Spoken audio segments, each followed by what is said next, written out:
ایک طرف دنیا کے سب سے تیز ترین گٹارسٹ اور دوسری طرف social media warfare. Social media اس وقت سب سے خطرناک ترین ہتھیار ہے جنگ کا. کیا اس سوشل میڈیا وارفیئر میں میرے بچے، کیا ہم سب اس میں گرے ہوئے ہیں؟ ہر شخص اس وقت اس جنگ کا شکار ہے. میں اگر بچنا چاہتا ہوں اس سوشل میڈیا وارفیئر سے تو کیا طریقہ ہے؟ سوشل میڈیا وارفیئر سے بچنے کا ایک طریقہ یہ ہے کہ اس کتاب کو پڑھا جائے. کیا ضروری ہے کہ جنگیں جیتنے کے لیے جنگیں ہی کی جائیں؟ سوشل میڈیا وار کا بنیادی مقصد گمراہی پھیلانا ہے. یعنی آپ کا کہنا یہ ہے کہ ہمارے فیصلے دراصل ہمارے فیصلے نہیں بلکہ سوشل میڈیا کے ذریعے کیے جائیں؟ جی ہاں، یہ حملہ آور طے کرے گا کہ آپ نے کیسا سوچنا ہے، کب سوچنا ہے اور کیا فیصلہ کرنا ہے. اس وقت اگر 57 مسلم ممالک بیگی بلی بن کے بیٹھے ہیں تو کیا اس میں بھی میڈیا کا کردار ہے؟ قادیانیت اور مرزیت بھی کیا یہی ہتھیار استعمال کر رہی ہیں؟ قادیانی نیٹ ورک پاکستان کے خلاف چلنے والی 5th جنریشن وارفیئر کا حصہ ہے. السلام علیکم ورحمۃ اللہ وبرکاتہ. ناظرین، امید ہے آپ سب خیریت سے ہوں گے. اللہ تعالیٰ مجھے، آپ کو، ہم سب کو اپنے حفظ و امان میں رکھے. ناظرین، لمبی چوڑی تمہید باندھے بغیر میں آج جس شخصیت سے انٹرویو کرنے چاہ رہا ہوں، میں کافی عرصے سے ان کے پیچھے لگا ہوا تھا، اور چونکہ مصروف آدمی ہیں، سینئر میڈیا پرسن ہیں، رائٹر ہیں، ختم نبوت کے حوالے سے ماشاءاللہ ایک بہت بڑا چینل اس کو انہوں نے ماشاءاللہ ذمہ داری ان کے کاندھوں پہ ہے، اور اس کے علاوہ ماشاءاللہ پوری دنیا میں جو ہے وہ جانا ہوتا ہے، ورک شاپس ہوتی ہیں، لیکچرز ہوتے ہیں. لیکن آج اللہ سبحانہ تعالیٰ کی توفیق سے موقع ملا کہ میں اپنے پروگرام میں ان کو لا کے ان کی زندگی سے آپ کو روشناس کروا سکوں. السلام علیکم ورحمۃ اللہ وبرکاتہ. وعلیکم السلام. آپ خیریت سے ہیں حسن بھائی؟ الحمدللہ، اللہ کا شکر، الحمدللہ. حسن، اگر میں آپ کا شکریہ ادا نہ کروں تو یہ زیادتی ہوگی. تو سب سے پہلے تو پروگرام میں آنے کے لیے آپ کا بہت شکریہ، اللہ آپ سے راضی ہوں. اور اگر یہی آج سے 15 سال پہلے آپ کو دیکھا جاتا تو یقیناً آپ جو ہے وہ ایک اسٹائل ہوتا ہے، اسٹائل آپ کا، اور چین ہوتی، جینز ہوتی، اور ہاتھ میں گٹار ہوتا، اور شاید آپ ورلڈ ریکارڈ جو گینس آف ورلڈ ریکارڈ ہے اس میں آپ کا نام بھی ہوتا. تو میں اپنے ناظرین سے اصل میں یہ بات کر کے یہ بتانا چاہ رہا ہوں کہ آپ کی زندگی کا جو ایک آغاز تھا وہ تو ایک میوزک سے ہوا. آپ سنگر تھے، گٹارسٹ تھے، بلکہ دنیا کے سب سے تیز ترین اور کم عمر گٹار بجانے والے تھے. نہیں، ورلڈ فاسٹسٹ گٹار پلیئر تھا، گینیز کی ویب سائٹ پہ نام تھا. اچھا. اور یوٹیوب وہ میں نے آپ کے دیکھے جو جیو پہ اس وقت، اور دنیا نیوز کے اوپر جو آپ کے اس وقت کے انٹرویوز ہیں، ابھی بھی کچھ پڑے ہوئے ہیں. تو کافی جذباتی قسم کے سنگر تھے آپ اس وقت. حسن، مختصر کیسے یہ یعنی اتنا بڑا سانحہ کیسے وقوع پذیر ہوا؟ اصل میں میرا خیال ہے کہ شاید یہ گٹار میں نے چھوڑا ہے تقریباً اور میوزک 2011 میں. تو میرا خیال ہے کہ 2011 کے بعد میں خود میڈیا پروڈکشن میں ہی رہا ہوں 20-22 سال سے، لیکن میرا خیال ہے یہ پہلا ایسا انٹرویو ہوگا کہ جس میں یہ ساری چیزیں میں بتانے جا رہا ہوں. آج سے پہلے کافی دفعہ بلایا گیا، لیکن میں شاید اس ٹاپک پہ بات کرنا نہیں چاہتا تھا. میں اور میں صرف اسی ٹاپک پہ بات کرنا چاہ رہا تھا. گو کہ اس کے علاوہ آپ کی ایک کتاب میڈیا وارفیئر کے حوالے سے، یعنی اصل ناظرین ٹاپک یہ ہے سوشل میڈیا وارفیئر، اور یہ پاکستان کی سب سے پہلی کتاب ہے جو میڈیا کے حوالے سے، کہ میڈیا اس وقت کتنا اہم اور خطرناک ہتھیار ہے جس کے طور پہ ہم اس کو استعمال کر رہے ہیں، اور ہم سمجھ رہے ہیں کہ شاید یہ انٹرٹینمنٹ ہے. تو اصل موضوع یہ ہے. لیکن ایسے ہو نہیں سکتا کہ آج حسن بھائی جو ہے وہ ہمارے پروگرام میں ہوں اور ہم ان سے ان کی زندگی کے جو ماضی کے کچھ حالات و واقعات ہیں اس کا پوچھے نہیں. تو جی وہیں سے کنٹینیو کرتے ہیں. 2011 میں نے 1997 سے شروع کیا تھا گٹار، اور بڑی ارلی ایج سے 16 کا تھا میں اس وقت، 16 سال کا. اور آپ نے یہ بتایا تھا کہ آپ دن میں اگر 24 گھنٹے ہوتے تو 26 گھنٹے گٹار بجایا کرتے تھے. مشہور یہی تھا کہ یعنی کہ ایگزیجریٹ کر کے جسے بولا جاتا ہے نا، جو اسٹوڈنٹس تھے میرے یا کولیگس تھے وہ کہتے تھے کہ یہ اس قدر پریکٹس کرتا ہے کہ 24 گھنٹوں میں سے 48 گھنٹے یہ پریکٹس کرتا ہے. یہ بس ہی ایگزیجریٹ کر کے کہا جاتا ہے. تو 2011 میں جو ہے نا وہ میں نے میوزک چھوڑا تھا، کیونکہ اسٹارٹ میرا گٹار سے تھا، لیکن اس کے بعد بائی پروفیشن چونکہ میں بڑی ارلی ایج کے اندر میڈیا سروسز میں ہی آ گیا، اسپیشلی میوزک انڈسٹری کے اندر. تو اس میں پروڈکشن ہاؤس تھا میرا، آڈیو جو اسٹوڈیو تھا وہ تھا پروڈکشن ہاؤس، اور اس میں جنگلز، گانے، ویڈیوز اور یہ سب چیزیں بناتے تھے، اپنے بھی بناتے تھے، لوگوں کی بھی بناتے تھے. تو لیکن یہ ہوا کہ چونکہ بہت چھوٹی ایج کے اندر بہت زیادہ ریکگنیشنز ملی. یعنی اس دور میں سوشل میڈیا تو بہت ارلی سٹیجز تھیں, بالکل ریئر تھا. جی 2006 میں یوٹیوب آیا تو وہ بڑی ارلی سٹیجز تھیں. تو اس زمانے میں تو چینلز تھے جیسے جیو ہے, میوزک کے چینلز تھے, آگ ٹی وی تھا اور دا میوزک تھا, اور M T V Pakistan launch ہو گیا ہوا تھا انڈس میوزک کے بعد. تو اس پہ ہمارے ویڈیوز چلتے تھے, انٹرویوز میرے چلتے تھے. تو وہ زمانہ مطلب اور تھا میڈیا کے حوالے سے.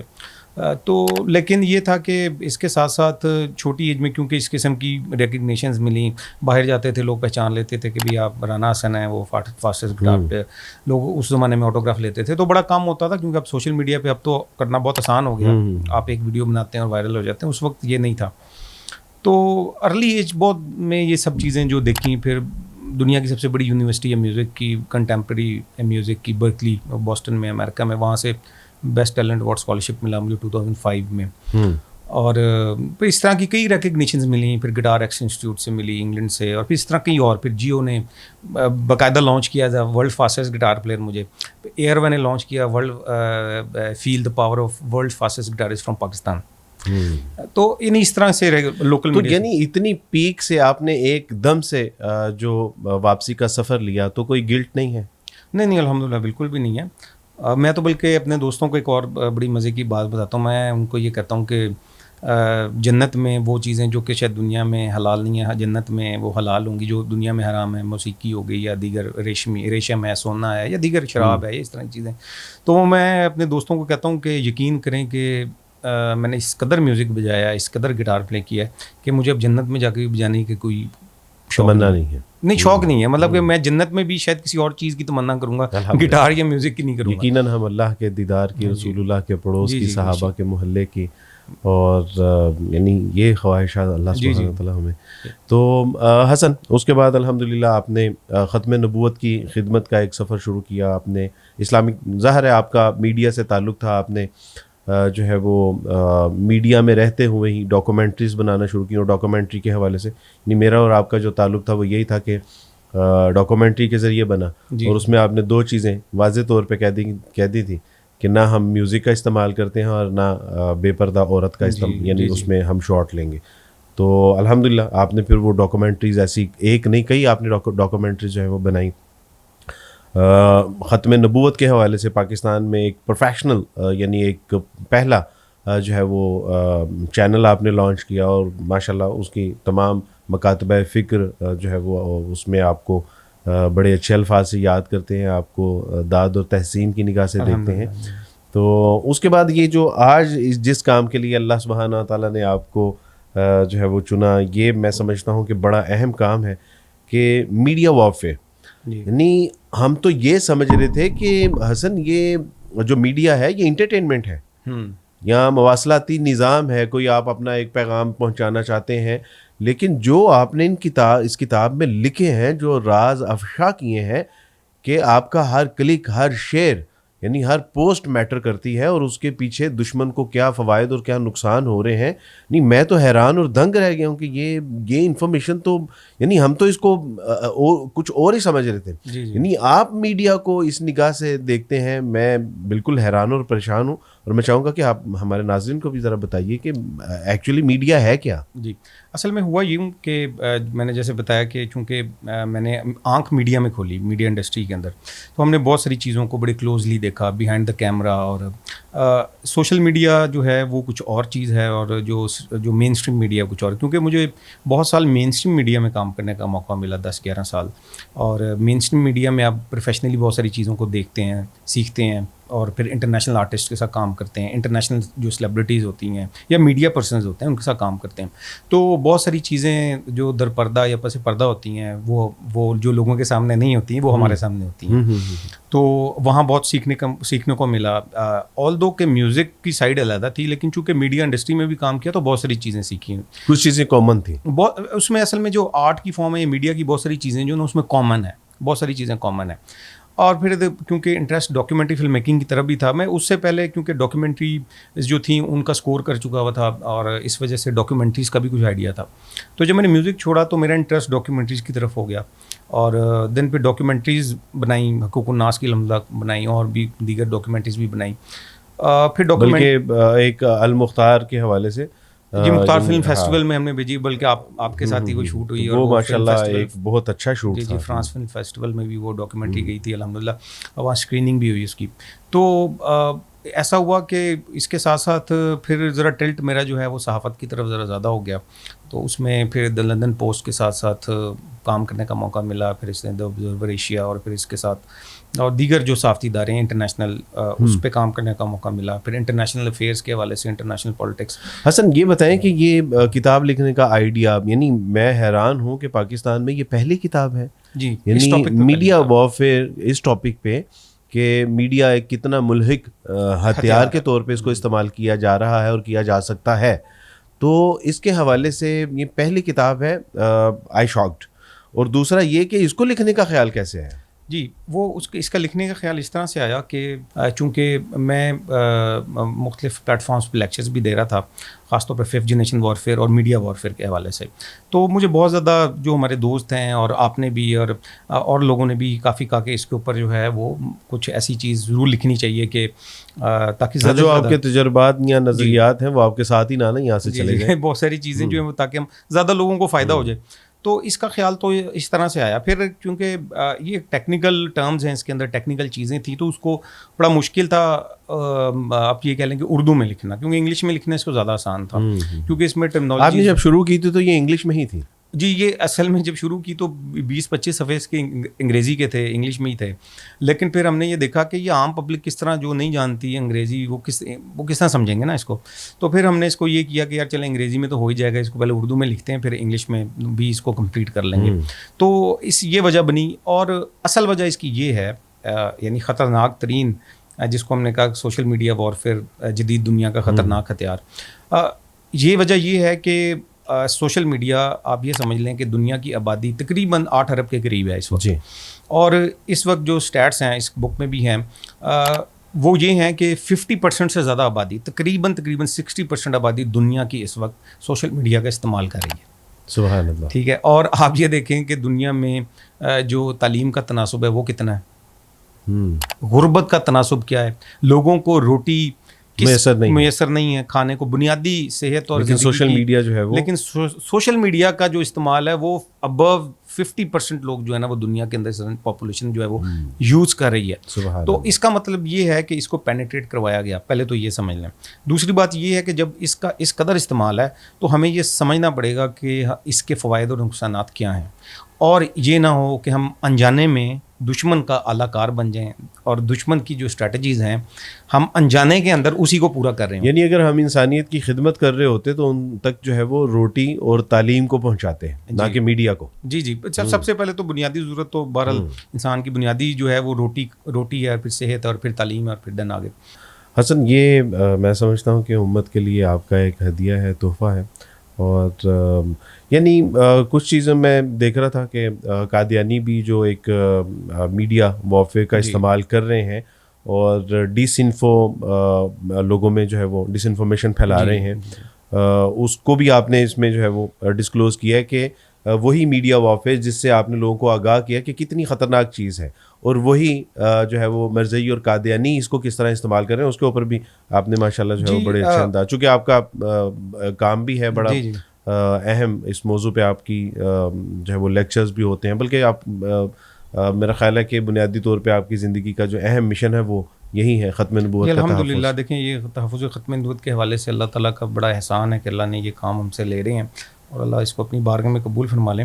اصل میں اس میں ڈائریکٹ کنیکٹ اگر آپ دیکھیں نا تو نہیں ہے, جیسے لوگ یہ کہیں گے کہ سوشل میڈیا وارفیئر میں قادیانی نیٹ ورک اور قادیانی پروجیکٹ کس طرح آ گیا, تو ہمیں یہ سمجھنا پڑے گا کہ یہ پراکسیز ہوتی ہیں, اور ان کو ہم ٹیکنیکل ورڈ میں پراکسیز کہتے ہیں, چاہے وہ قادیانیت ہو, وہ گوہر شاہیت ہو, یا بلوچ لبریشن آرمی ہو, یا سندھو دیش والے ہوں, یا پھر اسی طرح سے مختلف NGOز اور دیگر کام کرنے والے ادارے ہوں. اور بلکہ بڑے میں کھلے الفاظ میں کہوں گا کہ جیسے جاوید احمد غامدی ٹائپ کے جو لوگ ہیں وہ بھی سمجھنا پڑے گا کہ یہ بھی پراکسیز ہیں, اور یہ ویسٹ کی طرف سے بڑی ہیوی انویسٹمنٹ ہوئی ہے ان کے اوپر.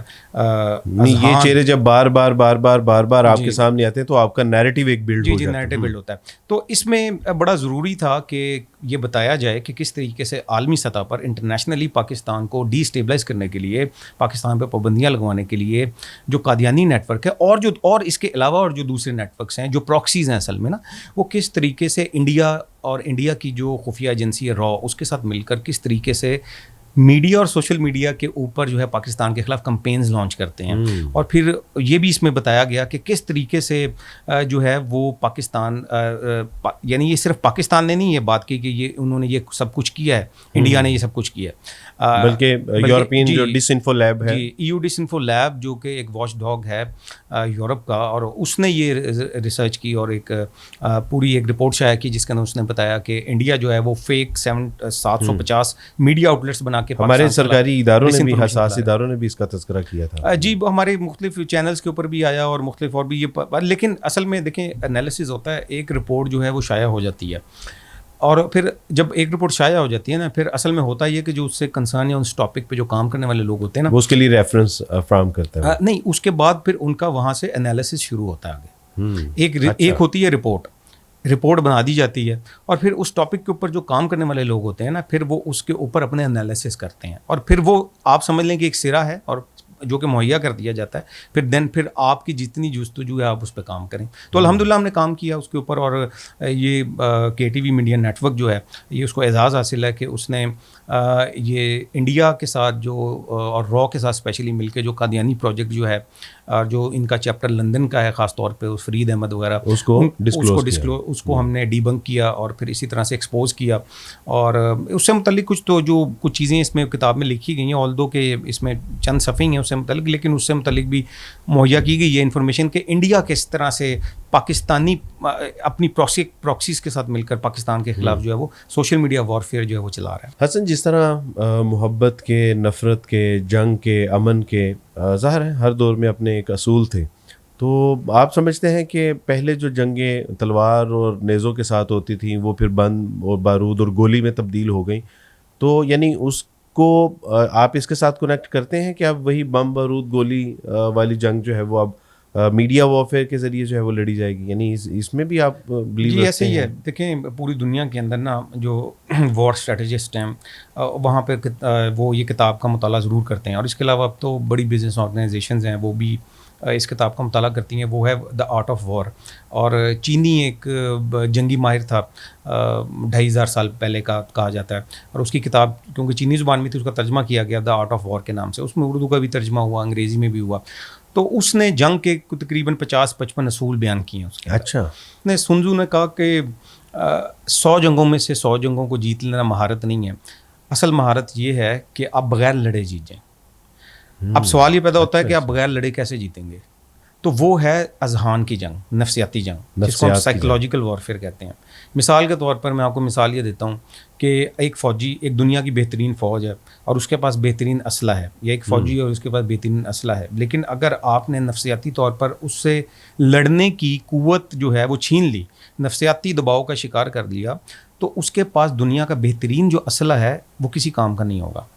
یعنی اس وقت اگر ہم اس مثال کو دیکھیں تو 57 مسلم ممالک ہیں اور چند لاکھ یہودی غزہ اور فلسطین کے اوپر نہ صرف قابض ہیں بلکہ ظالمانہ تشدد اور ظلم و بربریت کا بازار گرم کیا ہوا ہے، لیکن باقی سارے جو ہیں وہ مست ہاتھی کی طرح جو ہے وہ آرام فرما رہے ہیں. تو میرا خیال ہے یہ سب سے بہترین مثال ایسے ہی ہے. دیکھیں پروپیگنڈا جو ہے نا، اصل جو یہ سب چیزیں ہیں نا جو اس کی چھتری ہے، بنیادی طور پر اگر ہم اوپر جائیں گے نا تو یہ سائیکولوجیکل آپریشنز کہتے ہیں، سائیکولوجیکل وارفیئر آپ کہتے ہیں. اور پھر سائیکولوجیکل وارفیئر کے نیچے propaganda warfare, media warfare, hybrid warfare, 5th generation war, یہ سب اس کی امبریلا میں ہی آ جائیں گی. اصل جو امبریلا ہے نا، جو اگر آپ ٹاپ پہ جائیں گے تو وہ سائیکولوجیکل وارفیئر ہی ہے. تو یہ سب سائیکولوجیکل وارفیئرس کی آگے شاخیں کہہ لیں، آسان لفظوں میں کہہ رہا ہوں، اگر کوئی ٹیکنیکل بندہ سن رہا ہے تو یہ نہ کوئی اعتراض کرتا ہے، یہ میں سمجھانے کے لیے کہہ رہا ہوں. تو سائیکولوجیکل وارفیئر ہے، اور سائیکولوجیکل وارفیئر ہی وہ چیز ہے جو کہ آپ کے پاس بہترین اسلحہ ہونے کے باوجود جو ہے وہ آپ کو جنگ لڑنے سے قاصر کر دیتی ہے.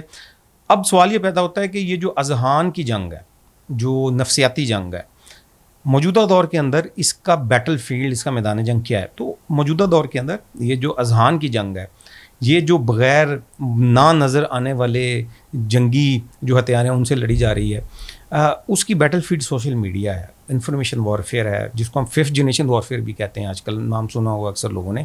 تو سوشل میڈیا جو ہے یہ وہ پلیٹ فارم ہے جو کہ لوگوں کے ذہنوں کے اوپر اثر رکھتا ہے, لوگوں کے ذہنوں کو کنٹرول کر رہا ہے, فیصلہ سازی کے اوپر جو ہے وہ ان کی اثر انداز ہوتا ہے, لوگوں کی سوچنے سمجھنے کی صلاحیت کو تبدیل کر دیتا ہے. اور حملہ آور جو ہے اس کے اندر وہ بڑا چلاک ہے. حملہ آور یہ چاہتا ہے کہ آپ کے سوچنے سمجھنے اور فیصلہ سازی کی جو قوت ہے اس کے اوپر مکمل اثر انداز ہو جائے, اس حد تک کہ جیسا کہ وہ چاہتا ہے ویسا نہ ہو جائے. بارک اللہ فیکم حسن, اللہ تعالیٰ آپ کو جزائے خیر عطا فرمائے. اور میں اپنے ناظرین سے گزارش کرنا چاہتا ہوں کہ آپ نے دیکھا what is a media warfare, social media warfare, psychological war, art of war, اور اس کے حوالے سے پراکسی کیا ہے, تو پروپیگنڈا کیا ہوتا ہے, اور اس کو یعنی انسانوں کے ذہنوں کے اوپر کس طرح کنٹرول کیا جاتا ہے. اگر آپ جاننا چاہتے ہیں یہ ساری چیزیں تو یہ کتاب میں آپ کو یہ ساری چیزیں ملیں گی, اور آپ کو پتہ چلے گا کہ جس سوشل میڈیا کو ہم ایز اے انٹرٹینمنٹ استعمال کر رہے ہیں, دراصل وہ انٹرٹینمنٹ کے لیے نہیں بلکہ ہماری نسلوں کو کنٹرول کرنے کے لیے ہے, ان کو غلام بنانے کے لیے ہے. اور یقیناً آج اگر اس میڈیا کو ہم سمجھیں گے تو کل کو جو ہے وہ جس طرح ہم اس کو چلانا چاہتے ہیں ویسے چلانے پہ جو ہے وہ اس پہ قادر ہوں گے, اس قابل ہوں گے. تو یقیناً یہ ایک بہت خطرناک ہتھیار ہے, اور اس ہتھیار کو سمجھنے کے لیے آئی سجیسٹ یو کہ آپ کو یہ کتاب ضرور پڑھنی چاہیے. حسن, آسانی سے یہ کتاب بازار میں میسر ہے, کہاں سے ملے گی, اس کو حاصل کرنے کا طریقہ کار کیا ہے؟ جی, جو لوگ بک کو لینا چاہتے ہیں وہ اسکرین پر ہم واٹس ایپ نمبر دے دیتے ہیں, یہ سیلز اینڈ مارکیٹنگ ٹیم کا نمبر ہے, اور اس کی بڑی تھوڑی سی کوئی زیادہ پرائس نہیں ہم نے اس کی رکھی تاکہ زیادہ سے زیادہ لوگ جو اس کو پڑھ لیں. تو آپ اس جو اسکرین پر نمبر آ رہا ہے اس وقت واٹس ایپ نمبر ہے, اس پہ واٹس ایپ پہ رابطہ کر لیں, انشاءاللہ بک آپ کے گھر تک پہنچ جائے گی. باقی حسن, میں آپ کا شکریہ ادا کرتا ہوں. اللہ سبحانہ تعالیٰ یہ آپ کی جو کاوشیں کوششیں ہیں قوم ملک ملت کے لیے, امت کے لیے آپ نے جو ایک تحفہ دیا ہے, اللہ سبحانہ تعالیٰ آپ کی یہ کاوشیں کوششیں ہم سب کے حق میں قبول فرمائے, اور آپ کو اس کا بہترین اجر عظیم عطا فرمائے. بارک اللہ فیکم.